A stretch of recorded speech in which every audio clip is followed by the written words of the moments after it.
Hello students. तो प्यारे बच्चों, जैसा कि हमने लास्ट वीडियो लेक्चर में बात की थी पेडिग्री एनालिसिस के बारे में। हमने पेडिग्री एनालिसिस के टाइप्स की बात की थी कि 5 टाइप के पेडिग्री एनालिसिस कौन कौन से होते हैं।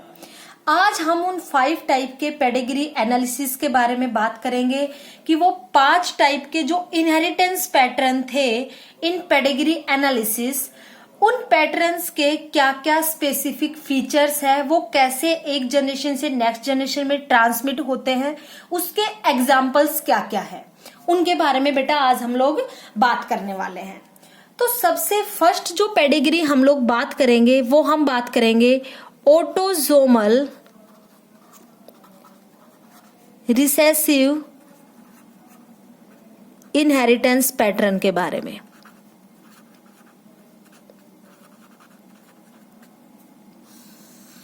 ठीक है, ऑटोसोमल रिसेसिव इनहेरिटेंस, जैसा कि आपको नाम से ही पता लग रहा होगा, यहाँ पे जो डिजीज या फिर जो डिसऑर्डर इनहेरिट होगा from the one generation to the next generation, वो किस फॉर्म में होगा? रिसेसिव फॉर्म में।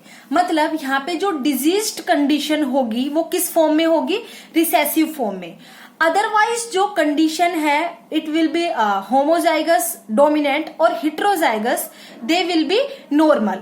ठीक है, तो यहाँ पे जो डिजीज जो अराइज होगी वो किस फॉर्म में होगी? होमोजाइगस रिसेसिव फॉर्म में अराइज होगी।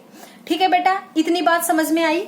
देखो, जैसा कि हम लोग ऑटोसोमल रिसेसिव की अगर हम बात करें तो जब हमने मेंडेलियन जेनेटिक्स के बारे में बात की थी तो वहां पे हमने बात की थी कि अगर हमने ये कंडीशन ली होमोजाइगस डोमिनेंट, होमोजाइगस डोमिनेंट, ठीक है, अगर हमने ये कंडीशन ली हिट्रोजाइगस, और हमने अगर ये कंडीशन ली दैट इज होमोजाइगस रिसेसिव, ठीक है, अगर हमने सपोज ये 3 कंडीशंस ली, ये कंडीशंस आपने मेंडेलियन जेनेटिक्स में भी पढ़ी थी तो कोई कंफ्यूजन नहीं है। तो आप इन दोनों को तो क्या बोल रहे थे?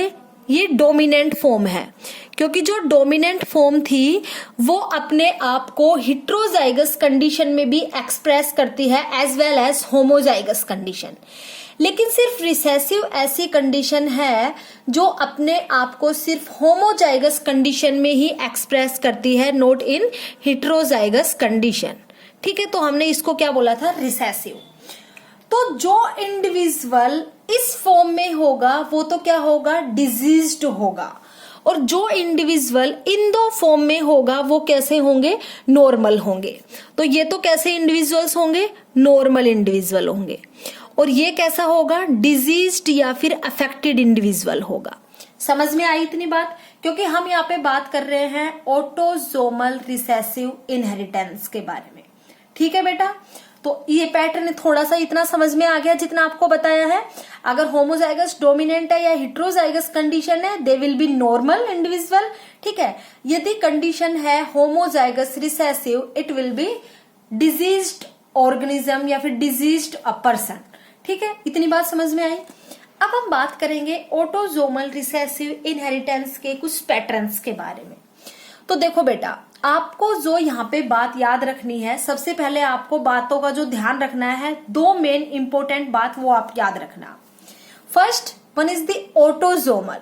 ठीक है, it also represents in males and the females, दोनों में रिप्रेजेंट्स होते हैं, इक्वली रिप्रेजेंट होते हैं। तो यहाँ पे जो मेल अफेक्टेड होंगे या फिर जो फीमेल अफेक्टेड होंगे वो दोनों कैसे होंगे? इक्वल होंगे। इक्वल फ्रीक्वेंसी में मेल अफेक्टेड होंगे, इक्वल ही फ्रीक्वेंसी में फीमेल अफेक्टेड होंगे because of the presence of autosomes. Second is the recessive. Recessive अगर कहीं पे आ गया उसका मतलब है जनरेशन स्किप। ठीक है, ट्रेट ऑफन जनरेशन स्किप या फिर ट्रेट ऑफन स्किप जनरेशन, वहां पे जो जनरेशन है वो स्किप होगी। जनरेशन स्किप का मतलब क्या हुआ? अगर हम यहाँ पे बात करें तो देखो, suppose a diseased man marry with a normal female. ठीक है, अब इनके जो ऑफस्प्रिंग्स प्रोड्यूस हुए female daughter and the son, it marry with a normal female, ठीक है, and their offspring female is diseased.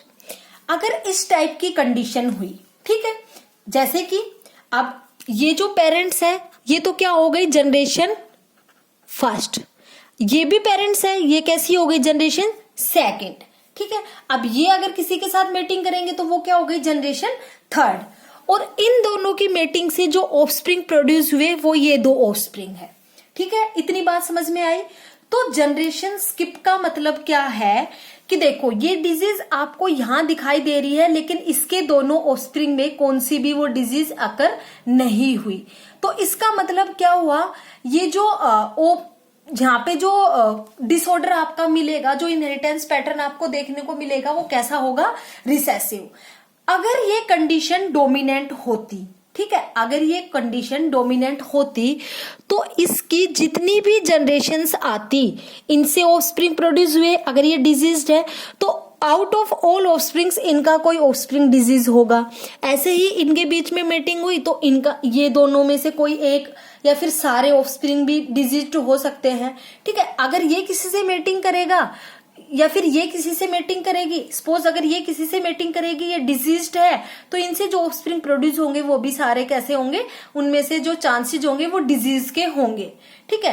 तो जनरेशन स्किप का मतलब है कोई एक जनरेशन ऐसी मिले जिसमें डिजीज अकर ना हो, वो कैसा फॉर्म होगा, रिसेसिव फॉर्म होगी।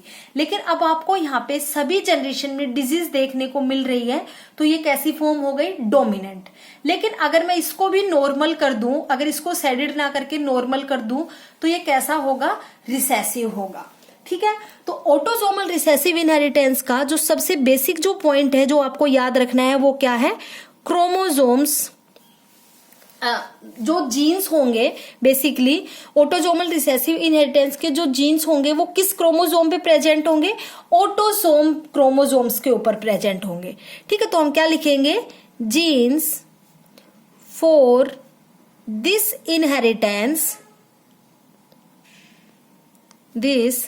inheritance are present on autosomes. Sorry, autosome chromosome के ऊपर ये जीन्स जो होंगे वो प्रेजेंट होंगे, which are responsible for autosomal recessive inheritance. इतनी बात आई आपको समझ में बेटा। नेक्स्ट जो पॉइंट मैंने बोला था वो मैंने बोला था ट्रेट ऑफन स्किप जनरेशंस। यहाँ पे जो आपको इनहेरिटेंस का जो पैटर्न मिलेगा उसमें क्या होगी, जो जनरेशन है वो स्किप होगी, मतलब कोई एक जनरेशन ऐसी मिलेगी जिसमें डिजीज अकर नहीं होगी, डिजीज आपको देखने को नहीं मिलेगी। तो वो कैसा पैटर्न होगा, रिसेसिव पैटर्न होगा। कैसा पैटर्न होगा बेटा, रिसेसिव पैटर्न होगा। उसके आगे ऑटोसोमल रिसेसिव इनहेरिटेंस में अगर हम देखें तो मैंने आपको बताया equal number of males and females affected. जितने नंबर ऑफ मेल्स अफेक्टेड होंगे उतने ही नंबर ऑफ आपको फीमेल्स अफेक्टेड मिलेंगे। तो लास्ट क्या हुआ, equal number of affected mails and females. जितने नंबर आपको मेल्स के अफेक्टेड मिलेंगे, जितने आपको मेल डिजीज्ड मिलेंगे, उतने ही आपको फीमेल भी डिजीज्ड मिलेंगे। इतनी बात आई समझ में। नेक्स्ट अगर हम बात करें, नेक्स्ट पॉइंट आएगा, if both the parents are affected all children should be affected। इस लाइन का मतलब समझ में आया आपको।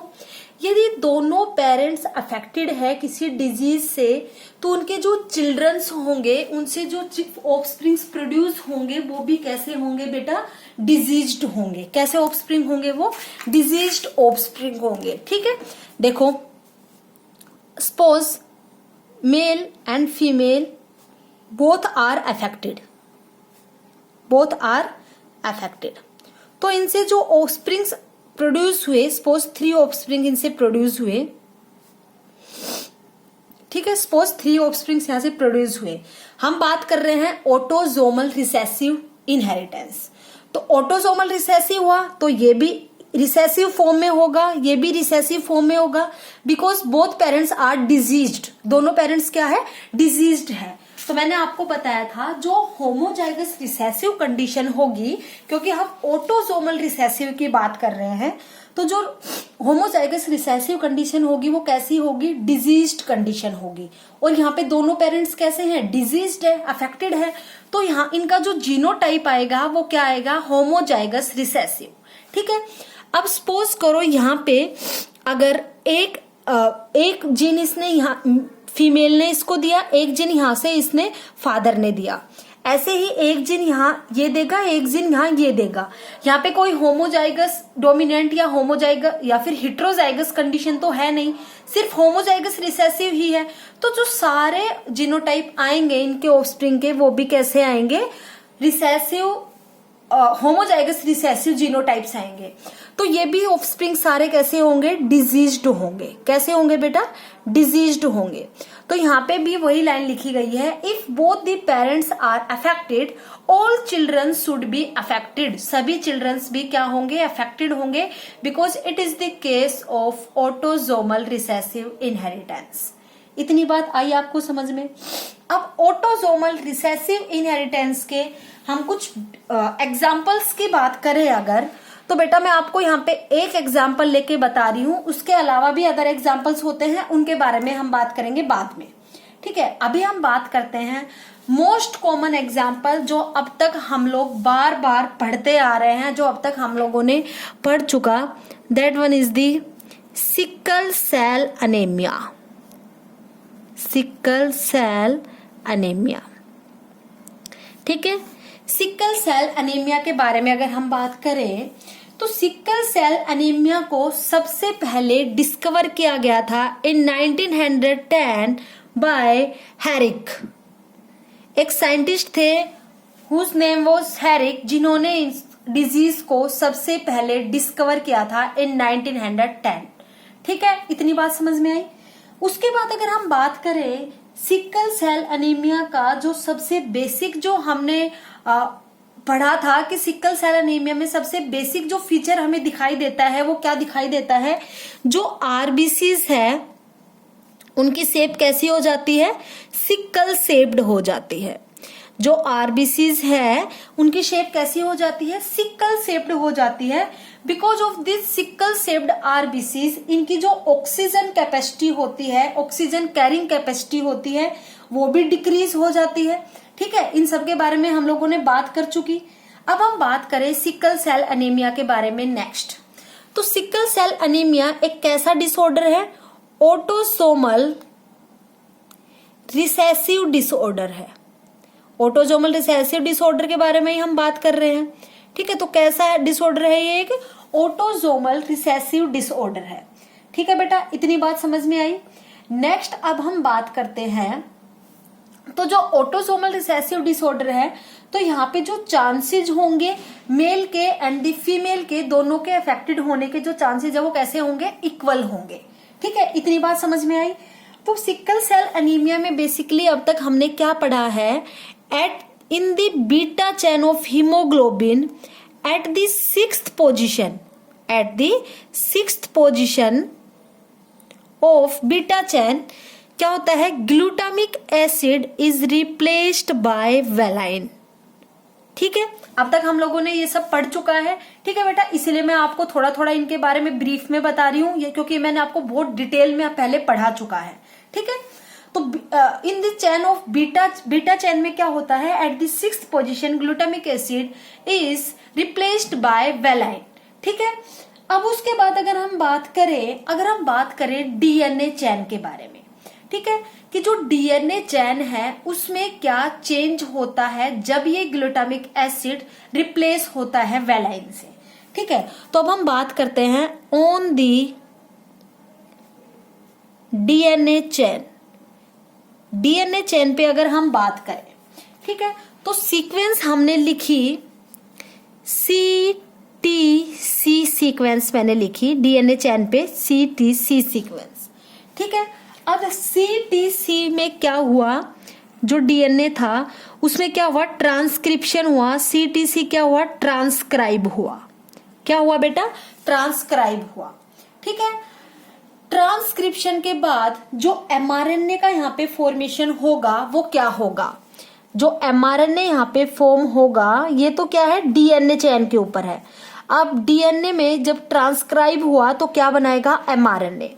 तो mRNA की जो सीक्वेंस होगी वो क्या होगी यहाँ पे, G, and because of the जो T यहाँ पे हमने लिखा है, C को तो हम किससे लिखते हैं, G से, guanine which paired with cytosine, thymine is paired with adenine, ऐसे ही cytosine is paired with guanine, ठीक है, इसको लिखते हैं यहाँ पे। इतनी बात समझ में आई। तो GAG is responsible for the formation of glutamic acid. किसके लिए रिस्पॉन्सिबल है बेटा, ये ग्लूटामिक एसिड। इसके बारे में हम लोग पहले बात कर चुके, GAG which is responsible for the formation of glutamic acid. अब हमने क्या किया, नेक्स्ट अगर हम बात करें ऑन द डीएनए जो सीक्वेंस है वहां पे हमने एक पॉइंट म्यूटेशन कर दिया at the place of T. क्या कर दिया, एक पॉइंट म्यूटेशन कर दिया at the place of T. वो पॉइंट म्यूटेशन हमने क्या किया, हमने CTC की जगह हमने CAC लिख दिया। क्या लिख दिया बेटा, हमने CAC लिख दिया, ठीक है। अब ये CAC है सीक्वेंस, ये किसके ऊपर है, डीएनए के ऊपर। किसके ऊपर है बेटा, ये डीएनए के ऊपर। अब CAC ट्रांसक्राइब होगा, क्या होगा, ट्रांसक्राइब होगा, ट्रांसक्रिप्शन होगा इसका, और ये किसका फॉर्मेशन करेगा, mRNA का फॉर्मेशन करेगा। किसका फॉर्मेशन करेगा बेटा, mRNA का फॉर्मेशन करेगा। तो इन दी mRNA, जब mRNA का फॉर्मेशन होगा तो क्या होगा, cytosine is paired with guanine, other cytosine is paired with guanine, but adenine is paired with thymine in case of DNA, but when the formation of mRNA, adenine is paired with uracil। इतना आप लोगों ने बेटा पढ़ रखा होगा, ठीक है। नाइट्रोजिनस बेसिस के बारे में आप लोगों ने पढ़ रखा होगा कि अगर हम बात करें डीएनए की तो उसमें जो नाइट्रोजिनस पेयर्स होते हैं, adenine, cytosine, guanine and the thymine. In the case of RNA जो थायमिन है वो रिप्लेस हो जाता है बाय द यूरेसिल।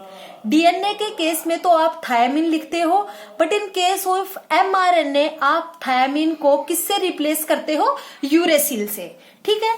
तो अगर यहाँ पे हम डीएनए की बात करते हैं तो एडेनिन किससे पेयर करता है, थायमिन से, but in case of mRNA adenine is paired with uracil, ठीक है। तो जो कोडोन आपका जो बना है, सीक्वेंस जो आपकी बनी है वो क्या बना है, GUG, which is the responsible for the formation of valine, ठीक है। तो इतनी बात समझ में आ गई। तो due to the point mutation, एक सिंगल पॉइंट पे म्यूटेशन की वजह से क्या हुआ, at the 6th position of beta chain glutamic acid is replaced by valine which causes sickle cell anaemia, ठीक है। इतनी बात समझ में आई बेटा आपको सिकल सेल एनीमिया के बारे में। अब देखो, अगर हम सिम्टम्स की बात करें सिकल सेल एनीमिया की, तो इसके बेसिक सिम्टम्स क्या हुए, इसके 2 बेसिक सिम्टम्स है, ठीक है। अगर हम बात करें सिकल सेल एनीमिया के सिम्टम्स के बारे में तो इसके 2 बेसिक सिम्टम्स है। फर्स्ट तो क्या होगा, ऑक्सीजन होल्डिंग कैपेसिटी या ऑक्सीजन कैरिंग कैपेसिटी डिक्रीज। जो ऑक्सीजन कैरिंग कैपेसिटी है, क्योंकि आरबीसीज का जो स्ट्रक्चर है वो चेंज हो गया, आरबीसीज स्फेरिकल शेप से कैसा हो गया, सिकल शेप्ड का हो गया, ठीक है।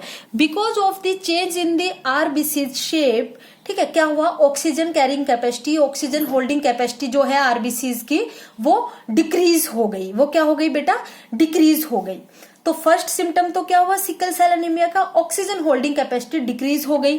सेकंड क्या हुआ, जो आरबीसीज थी वो कैसी हो गई, सिकल शेप्ड हो गई। कैसी हो गई आरबीसीज, सिकल शेप्ड हो गई। इतनी बात समझ में आई। तो दो सिम्टम्स कौन कौन से हुए, oxygen holding capacity decrease and the RBCs is of sickle shaped हो गई। ठीक है, इतनी बात आ गई समझ में।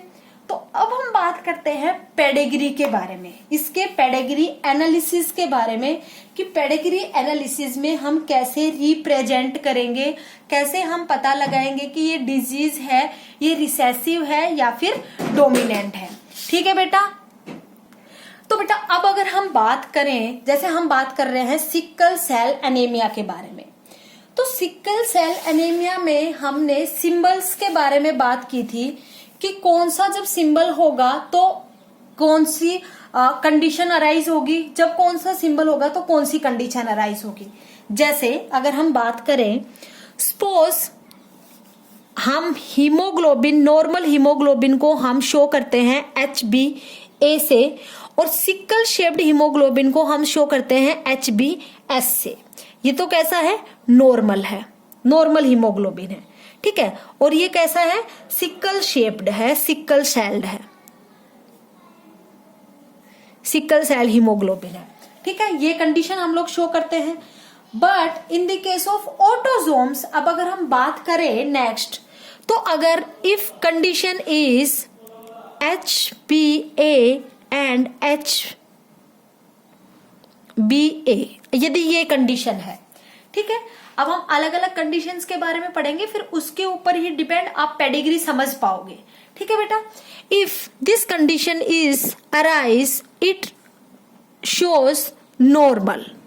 ठीक है, किसको शो करेगा ये, कि नॉर्मल है, जो ऑफस्प्रिंग है या जो जनरेशन है, जो पेरेंट है, यदि वो कैसा है, नॉर्मल है। If the condition is HbA and HbS, means जो उनका जो हीमोग्लोबिन है वो कैसा है, अफेक्टेड है, सिकल सेल्ड है, सिकल सेल्ड आरबीसीज है। ठीक है, कैसा है, सिकल सेल्ड आरबीसीज है, अफेक्टेड है। If the condition is HbS and HbS, इस टाइप के जो इंडिविजुअल्स हैं जिनके दोनों chromosomes dominant as well as recessive chromosome, दोनों क्रोमोजोम, दोनों जीन्स क्या है, अफेक्टेड है, these type of individuals are not survive. ठीक है, क्योंकि अब इनमें क्या है, जो उनकी जो आरबीसीज है वो पूरी उनकी बॉडी की आरबीसीज सिकल शेप्ड ले चुकी है, उनकी तो सिकल शेप्ड जब ले चुकी है पूरी बॉडी की आरबीसीज, तो उनकी ऑक्सीजन होल्डिंग कैपेसिटी वैसे ही डिक्रीज हो गई, तो वो ऑक्सीजन को कैरी नहीं कर पाएंगे। तो जब ऑक्सीजन को ही कैरी नहीं कर पाएंगे तो उनका हीमोग्लोबिन है वो कैसा हो जाएगा, मोस्टली अफेक्टेड हो जाएगा। तो इन the case of HbS and HbS, individual will not survive. ठीक है, तो हम क्या लिखेंगे, डू नॉट सर्वाइव। तो इस कंडीशन को बिकॉज ये सर्वाइव नहीं कर सकते, इसलिए हम इस कंडीशन को पेडिग्री में क्या कर देते हैं, एलिमिनेट कर देते हैं। क्या कर देते हैं बेटा, इस कंडीशन को हम एलिमिनेट कर देते हैं। इतनी बात आ गई समझ में। ठीक है, अब अगर हम बात करें, एक पेडिग्री हम शो करें और उसके बाद हम लोग देखें कि हम ये पेडिग्री में उसको कैसे बताएंगे कि ये रिसेसिव है या फिर ये डोमिनेंट है, उसके बारे में हम लोग बात करेंगे। ठीक है, तो अगर कंडीशन हुई तो इंडिविजुअल नॉर्मल होगा, अगर ये कंडीशन हुई तो वो सिकल सेल्ड इंडिविजुअल होगा। इतनी बात आपको समझ में आ गई। तो अब नेक्स्ट पॉइंट देखो, if a normal man marriage with a sickle celled female, ठीक है, सिकल सेल्ड फीमेल मतलब जो फीमेल है वो कैसी है, अफेक्टेड है। ठीक है, sickle celled female, it have 3 childrens, out of 3 childrens 1 is son and the 2 are daughters. ठीक है, ये कंडीशन आपको दिखाई गई है। अब out of 2 daughters, 1 daughter is affected with sickle cell anemia. ठीक है, ये कंडीशन आपको दिखाई दे गई। आपको ऐसे एक पेडिग्री मिल जाएगी, आपको एग्जाम्पल में ऐसी पेडिग्री आ सकती है, फिर बता देंगे कि सभी जनरेशन के सभी ऑफस्प्रिंग के क्या निकालो, जीनोटाइप्स निकालो, ठीक है। या फिर आपको 2 के जीनोटाइप दे देंगे, या फिर इन तीनों के सपोज करो जीनोटाइप दे देंगे, इन दोनों के जीनोटाइप पूछ लेंगे, ठीक है। इस टाइप की आपके मतलब एग्जाम में बेटा क्वेश्चंस पूछे जाते हैं, ठीक है। तो इतनी बात याद रखना। तो अब जो डिजीज जो कंडीशन है वो मैंने आपको बताया कब होगा, जब ये कंडीशन होगी HbA एंड HbS, ठीक है।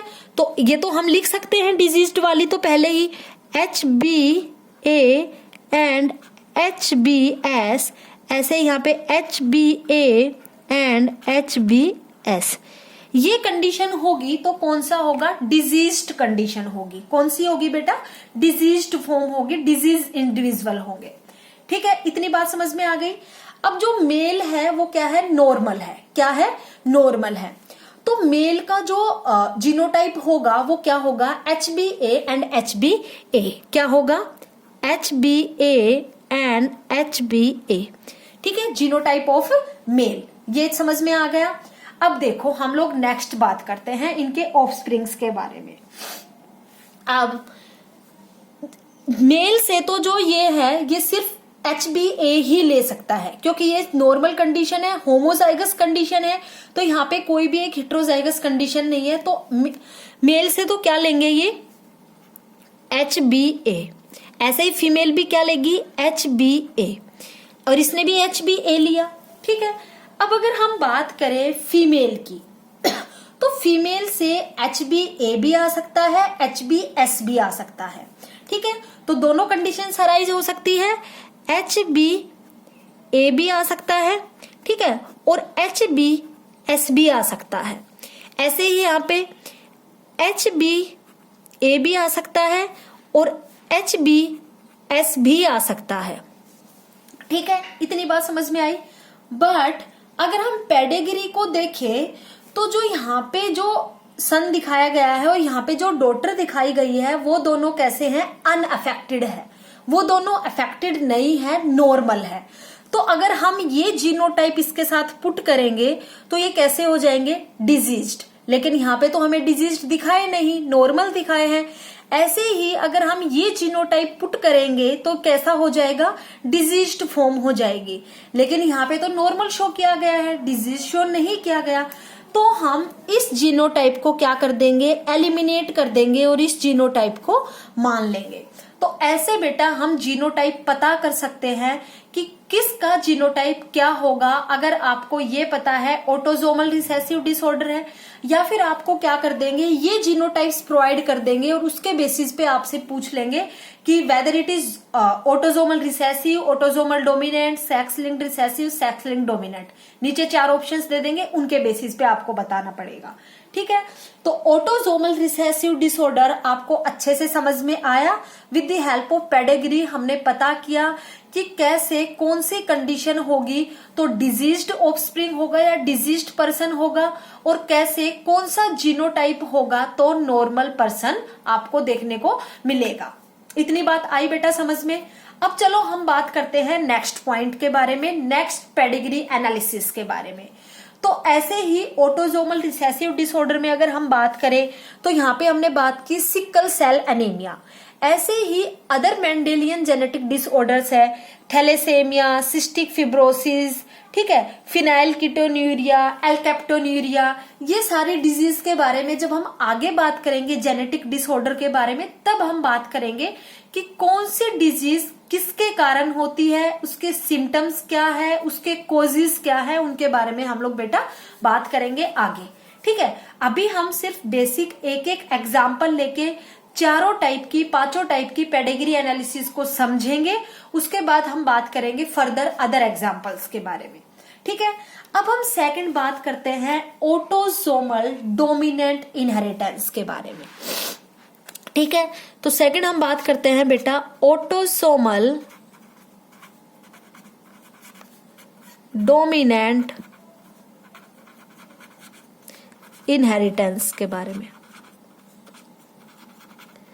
अब हमने बात की थी रिसेसिव के बारे में, अब हम बात करेंगे डोमिनेंट इनहेरिटेंस के बारे में कि जो डोमिनेंट पैटर्न है वो कैसे एक जनरेशन से नेक्स्ट जनरेशन में in the mode of dominant form वो कैसे इनहेरिट होता है।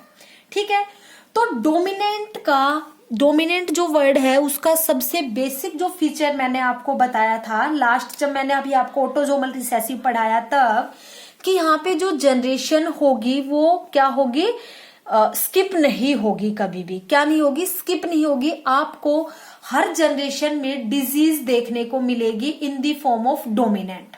ठीक है, तो ऑटोसोमल डोमिनेंट इनहेरिटेंस में सबसे पहले तो क्या होगा, genes for this disorder are present on autosomes।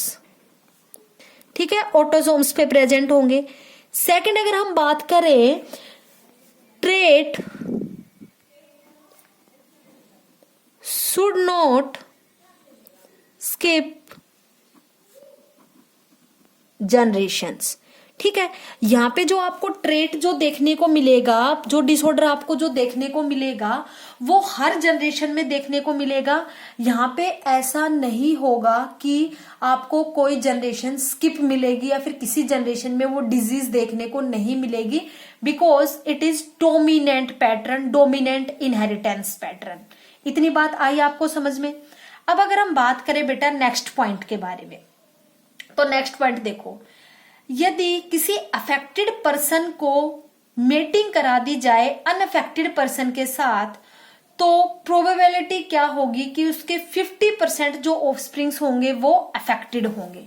Means यदि if affected person mating with unaffected person, यदि एक अफेक्टेड पर्सन की मेटिंग करा दी विद दी अनअफेक्टेड पर्सन, तो इनसे जो ऑफस्प्रिंग्स प्रोड्यूस होंगे उनकी प्रोबेबिलिटी होगी कि जो 50% ऑफस्प्रिंग्स होंगे वो क्या होंगे, अफेक्टेड। 50% offspring affected. ठीक है, if the mating between affected person and the unaffected person it will produce 50% offsprings are affected। ठीक है, ये कुछ कंडीशंस है जो ऑटोसोमल डोमिनेंट इनहेरिटेंस या ऑटोसोमल डोमिनेंट डिसऑर्डर में आपको याद रखनी है। ये कुछ पॉइंट्स के बेसिस पे बेटा आप जो इसका इनहेरिटेंस पैटर्न है या पेडिग्री एनालिसिस है उसको बहुत इजीली सोल्व कर सकते हो। ठीक है, तो आपको ये पॉइंट्स याद रखने हैं। डोमिनेंट और रिसेसिव का याद रखना है कि डोमिनेंट में जनरेशन स्किप नहीं होती है, जबकि रिसेसिव में जनरेशन स्किप हो जाती है। ठीक है, इतनी बात आई आपको समझ में। देखो बेटा, अब अगर हम बात करें नेक्स्ट पॉइंट के बारे में, तो यहां पे हम बात कर रहे हैं autosomal dominant inheritance.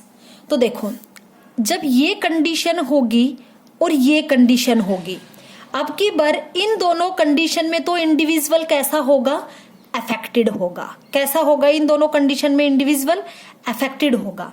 But in the case of homozygous recessive इसमें कैसा होगा, इंडिविजुअल नॉर्मल होगा। इसमें कैसा होगा, नॉर्मल होगा, because it is the case of dominant pattern, autosomal dominant inheritance pattern.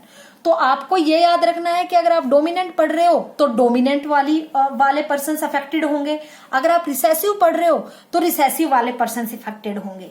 लेकिन डोमिनेंट में आप होमोजाइगस डोमिनेंट को भी डोमिनेंट में ही लेते हो। और जब आपने मेंडेलियन जेनेटिक्स की बात की थी तो वहां पे अगर capital T and small T आ रहा था तो इसको भी आप टोल बोल रहे थे, डोमिनेंट ट्रेट इसको प्रोवाइड कर रहे थे, याद है आपको।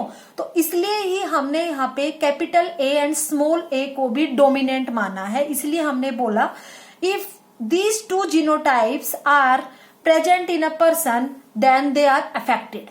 ठीक है, बट अगर जीनोटाइप अगर आपको देखने को मिल रहा है तो वो इंडिविजुअल आपको कैसा मिलेगा, नॉर्मल मिलेगा। ठीक है बेटा, इतनी बात आई आप लोगों को समझ में। अब चलो हम बात करते हैं नेक्स्ट पॉइंट के बारे में। तो यहाँ पे जो हेटेरोजाइगस कंडीशन होगी वो पर्सन्स भी कैसे होंगे, अफेक्टेड होंगे। कैसे होंगे वो पर्सन्स, अफेक्टेड होंगे। अब हम बात करते हैं नेक्स्ट पॉइंट के बारे में। नेक्स्ट पॉइंट क्या है बेटा? नेक्स्ट पॉइंट है two affected parents can produce an unaffected child. ठीक है, टू अफेक्टेड पेरेंट्स, ऐसा हो सकता है कि टू अफेक्टेड पेरेंट्स है वो प्रोड्यूस करे अनअफेक्टेड चाइल्ड। सपोज अगर कंडीशन मान लो ये दोनों क्या, मेल एंड दी फीमेल दोनों कैसे हैं? अफेक्टेड है, अफेक्टेड पेरेंट्स हैं। तो अफेक्टेड ये इस कंडीशन में भी हो सकते हैं, डोमिनेंट में भी और हिट्रोजाइगस में भी। अब सपोज करो ये हिट्रोजाइगस कंडीशन में क्या है? अफेक्टेड है। तो इनसे प्रोड्यूस होने वाला ऑफस्प्रिंग, इनसे प्रोड्यूस होने वाला ऑफस्प्रिंग मान लो, ठीक है। अब मान लो इस सन ने एक जो ऑटोसोम क्रोमोसोम यहां से लिया, इसने मेल से जो एलील जो लिया वो क्या लिया? स्मॉल ए। और फीमेल से भी सपोज करो इसने लिया स्मॉल ए। ऐसे ही जो डॉटर है उसमें भी ऐसा ही हुआ, स्मॉल ए तो आ गया फादर का एंड स्मॉल ए आ गया मदर का। तो दीज आर नॉर्मल चाइल्ड्स। इसलिए मैंने क्या लिखा? Two affected parents can produce an unaffected child. ऐसा हो सकता है कि दो अफेक्टेड पेरेंट्स है लेकिन उनसे प्रोड्यूस होने वाला चिल्ड्रंस या ऑफस्प्रिंग्स कैसे हो? अनअफेक्टेड हो, इन the case of autosomal dominant inheritance. इतनी बात आई बेटा आपको समझ में? अब हम बात करते हैं नेक्स्ट पॉइंट के बारे में। नेक्स्ट हम लोग लिखेंगे two unaffected parents will not have affected child. दो अनअफेक्टेड अगर पेरेंट्स है तो ऐसा कभी नहीं होगा कि उसके चिल्ड्रंस है वो अफेक्टेड हो। सपोज दोनों के बीच में मेटिंग हुई, अनअफेक्टेड है, तो अनअफेक्टेड है तो इनका जीनोटाइप ये आना चाहिए because it is a dominant condition. तो इनसे जो ऑफस्प्रिंग्स जो प्रोड्यूस होंगे उनका भी जीनोटाइप कैसा होगा? ये ही होंगे, क्योंकि ये अगर फादर से ये एलील लेता है या ये एलील लेता है, या फिर मदर से ये एलील लेता है या फिर ये एलील लेता है, कंडीशन दोनों की ये ही रहनी है। इसलिए मैंने लिखा two unaffected parents will not have affected child. तो बेटा ये कुछ पॉइंट्स थे जो ऑटोसोमल डोमिनेंट के बारे में थे, जो आपने पढ़े, आपको समझ में आए। ठीक है, अब ऑटोसोमल डोमिनेंट का हम एग्जाम्पल लेते हैं और एग्जाम्पल के बेसिस पे हम लोग बात करेंगे। तो ऑटोसोमल डोमिनेंट का मैं एग्जाम्पल लेती हूँ हंटिंगटन्स डिजीज या हंटिंगटन्स कोरिया डिजीज, जिसके बारे में हम पहले बात कर चुके हैं। ठीक है, तो मैं अब आपको सिर्फ हंटिंगटन कोरिया डिजीज के पेडिग्री के बारे में बात करूंगी बेटा। उसके अलावा उसमें क्या क्या इफेक्ट होते हैं, उसके क्या क्या कॉज होते हैं, सिम्टम्स क्या है, उनके बारे में मैं बात नहीं करूंगी क्योंकि उसके बारे में मैं पहले बात कर चुकी हूं। ठीक है, तो अब यहाँ पे हम बात करेंगे Huntington's Korea disease. Autosomal dominant disorder है जो, सबसे पहले इतना याद रखना है आपको, ऑटोसोमल डोमिनेंट डिसऑर्डर है। ठीक है, तो यहाँ पे ऑटोसोमल डोमिनेंट डिसऑर्डर है और हंटिंगटन्स डिजीज है, तो मैं इसको H से रिप्रेजेंट कर लेती हूँ, आपको अच्छे से समझ में आ जाएगा। If the condition is capital H and capital H small h homozygous dominant and heterozygous condition, it may B diseased, ये डिजीज्ड होंगे। ठीक है, and small h means homozygous recessive condition is normal. ठीक है, क्योंकि हम कौन सी डिजीज के बारे में बात कर रहे हैं? ऑटोसोमल डोमिनेंट के बारे में बात कर रहे हैं। इतनी बात समझ में आ गई? अब देखो बेटा, अगर हम एक पेडिग्री ले, एक पेडिग्री के बेसिस पे अगर हम बात करें, सपोज आपको एक पेडिग्री दे दी, ठीक है, a normal man marriage with a affected female, it have 3 childrens, all 3 are son. ठीक है, all 3 are son. Out of 3 sons 1 is affected। ठीक है, this son is mating with a female, diseased female, and they have produced 3 offspring and they all are daughters. Out of 3 daughters, 1 daughter is affected.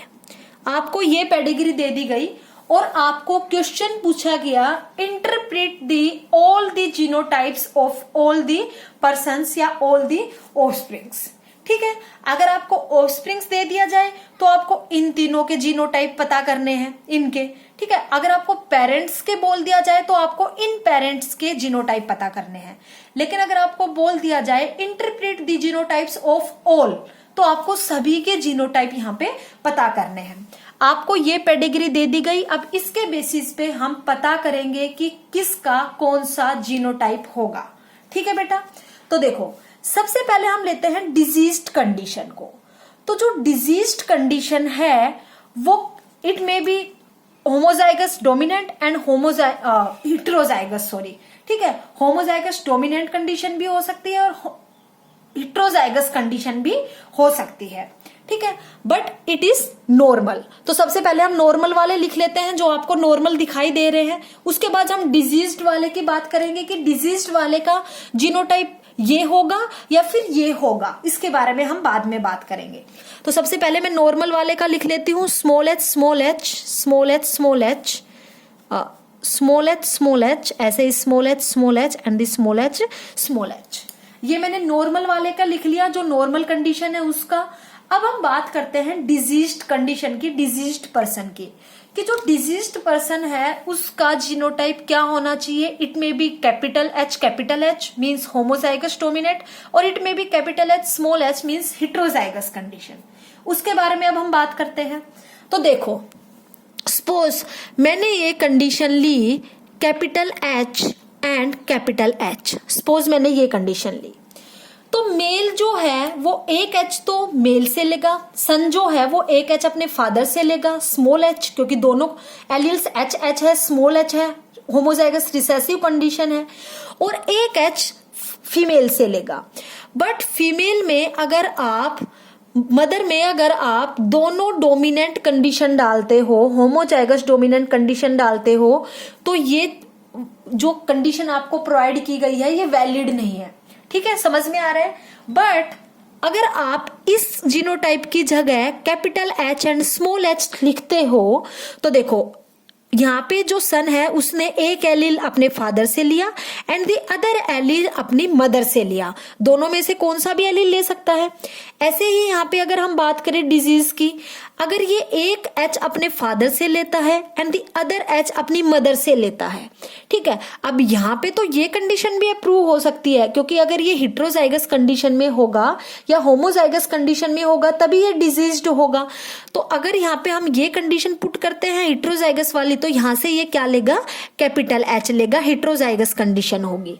ठीक है, ऐसे ही यहाँ पे अगर हम बात करें एक ये तो हमारा निकल गया, तो यहाँ पे जो अपना जो जीनोटाइप होगा वो ये ना होके capital H and small H means heterozygous होगा।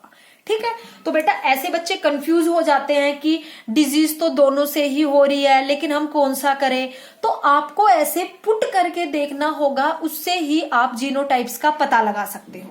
ठीक है, ऐसे ही अगर मैं आपको यहाँ पे देखूं, ठीक है, फीमेल ने मतलब डॉटर ने एक एलील तो लिया अपने फादर से, अब वो दूसरा एलील अपनी मदर से ले रही है। ठीक है, तो दूसरा एलील अगर वो अपनी मदर से लेती है, और सपोज अगर मैं यहाँ पे कैपिटल एच और कैपिटल एच लिखती हूँ, तो ये जो कंडीशन दे रखी है ये अप्रूव नहीं हुई, वैलिड नहीं है। ये कंडीशन भी वैलिड नहीं है क्योंकि यहाँ पे दोनों होमोजाइगस रिसेसिव कंडीशन है। लेकिन अगर आप देखो यहाँ पे कि ये अगर एक एलील अपने फादर से ले रही है और एक एलील अगर अपनी मदर से ले रही है, तो ये हेटेरोजाइगस कंडीशन होनी चाहिए थी, बट ऐसा नहीं है, ये तो होमोजाइगस रिसेसिव है। अगर आप यहाँ पे ये अगर जीनोटाइप लो तो ये कंडीशन अप्रूव हो रही है, वैलिड हो रही है। ठीक है, कि इसने एक एलील तो अपने फादर से लिया और दूसरा एलील अपनी मदर से लिया। ऐसे ही इस डॉटर ने एक एलील अपने फादर से लिया, एक एलील अपनी मदर से लिया। यहाँ पे अगर हम देखें तो इसने एक एलील तो अपने फादर से लिया और दूसरा एलील ये अपनी मदर से लेगी। ठीक है, तो ये दूसरा एलील अगर अपनी मदर से लेगी तो अगर ये कंडीशन हम रखते हैं तो ये इसके लिए तो अप्रूव है, अप्रूव कर लेगी ये, क्योंकि ये हेटेरोजाइगस कंडीशन है। बट अदर जो 2 डॉटर्स है उसके लिए अप्रूव्ड नहीं है। तो इसके लिए जो अगर हम लेंगे तो ये कौन सा एलील ले लेगी, ये एलील ले लेगी, और ये किस फॉर्म में है, डिजीज्ड फॉर्म में है। तो यहाँ पे भी जो जीनोटाइप है वो हेटेरोजाइगस अप्रूव है, ना कि होमोजाइगस डोमिनेंट। ठीक है, तो यहाँ पे भी हेटेरोजाइगस डोमिनेंट, जो हेटेरोजाइगस जो कंडीशन है वो जीनोटाइप आएगा, यहाँ पे भी जो हेटेरोजाइगस है वो जीनोटाइप आएगा। तो ऐसे बेटा आप एक पेडिग्री बना के और पूरा एनालिसिस करके आप पता लगा सकते हो, इंटरप्रीट कर सकते हो ऑल जीनोटाइप्स, सभी जीनोटाइप, सभी जनरेशन के जीनोटाइप्स को आप इंटरप्रीट कर सकते हो। सिर्फ आपको जो कुछ पॉइंट्स बताए हैं वो आपको याद रखने हैं। डोमिनेंट है तो कौन सी कंडीशन डिजीज कॉज करेगी, कौन सा नॉर्मल रहेगा। अगर रिसेसिव कंडीशन है तो कौन सी डिजीज कॉज करेगी, कौन सी फॉर्म रिसेसिव रहेगी, ये आपको याद रखना है। ठीक है प्यारे बच्चों, इतनी बात समझ में आई। तो प्यारे बच्चों आज हमने बात की है 2 पेडिग्री के बारे में, autosomal dominant and the autosomal recessive pedigree के बारे में। ठीक है, एक और लास्ट जो पेडिग्री है वाई लिंक्ड इनहेरिटेंस, हम उसकी बात कर लेते हैं क्योंकि वो बहुत ही छोटा है और उसमें आपको सिर्फ 2 पॉइंट्स याद रखने हैं। ठीक है, तो हम उसकी बात कर लेते हैं। बाकी जो 2 पेडिग्री है x linked dominant and x linked recessive, उसकी हम बात करेंगे बाद में।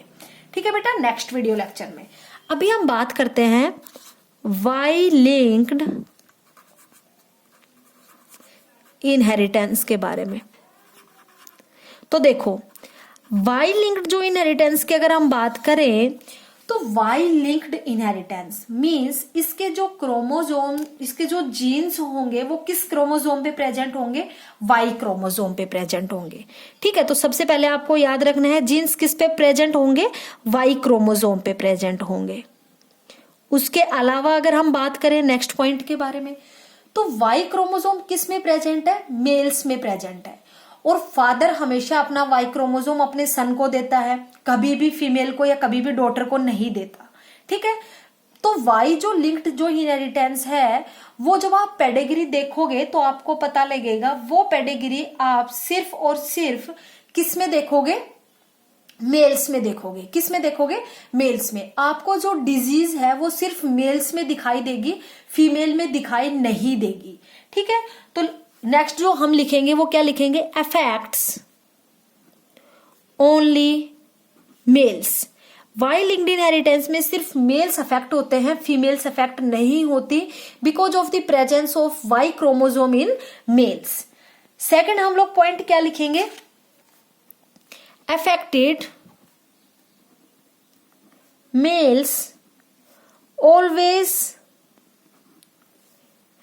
have an affected father। हमेशा ऐसा होगा कि किसी जो सन है उसका अगर पेरेंट में से अगर फादर अफेक्टेड है तो वो अफेक्टेड होगा ही होगा।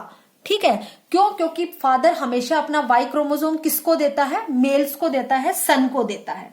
ठीक है बेटा, तो यहाँ पे जितने भी सन प्रोड्यूस होंगे किसी भी अफेक्टेड फादर से वो सारे कैसे होंगे, अफेक्टेड होंगे।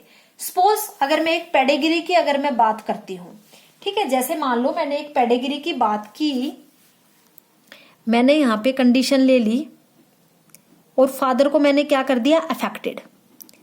इससे प्रोड्यूस हुए थ्री ऑफस्प्रिंग्स प्रोड्यूस हुए, 2 are the son and 1 is the daughter. अब ये दोनों सन भी क्या है, अफेक्टेड है। इस सन ने क्या की, मेटिंग की, और इनसे जो प्रोड्यूस हुए 2 ऑफस्प्रिंग उसमें जो सन है वो क्या है, डिजीज्ड है, अफेक्टेड है। तो देखो वाई लिंक्ड में आपको कुछ इस टाइप की कंडीशन मिलेगी कि जो जनरेशन जो होगी उसमें अगर पेरेंट अगर अफेक्टेड है तो उसके चिल्ड्रंस अफेक्टेड होंगे। All sons are affected, childrens नहीं, ऑल सन आर अफेक्टेड। उसके जितने भी सन होंगे वो अफेक्टेड होंगे। ठीक है, ऐसे ही अफेक्टेड पेरेंट था और उसका जो सन था वो क्या है, अफेक्टेड हुआ। तो हम क्या लिखेंगे, all sons of an affected man are affected. ठीक है, जितने भी सन होंगे किसी भी अफेक्टेड पर्सन के, किसी भी अफेक्टेड मैन के, वो भी क्या होंगे बेटा, अफेक्टेड होंगे।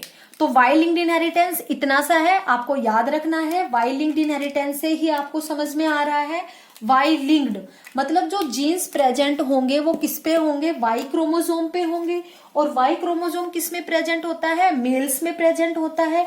तो बेसिकली वाई लिंक्ड इनहेरिटेंस में जो अफेक्टेड होते हैं वो कौन होते हैं, मेल्स अफेक्टेड होते हैं, फीमेल कभी भी अफेक्टेड नहीं होती। तो अगर कोई फादर अगर अफेक्टेड है तो उसके जितने भी सन होंगे वो भी क्या होंगे, अफेक्टेड होंगे in case of Y linked inheritance.